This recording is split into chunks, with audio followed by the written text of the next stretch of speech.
good morning to all of you. This is Deepak Anand, founder and CEO of Social Vaidya.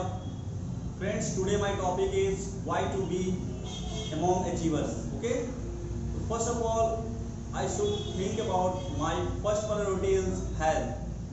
Every achiever has need a health. Okay, you have to be fit to want to achieve anything in your life. You have to fit. Okay. Second is the most you have to take action. Okay, action taker. Every achiever is an action taker. If you want to achieve anything in your life, you have to take action. You have to take a first step towards your goal. Okay. Third is focus.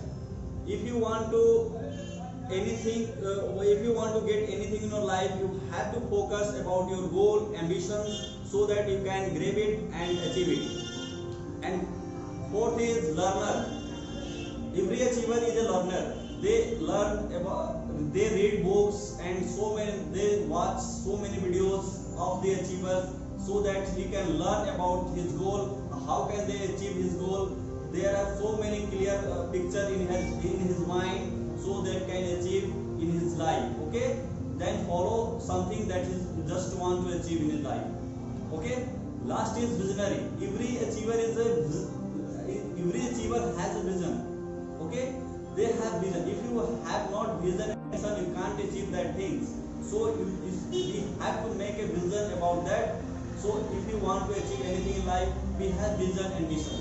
Okay, that is why to be among achievers according to me. Thanks for watching.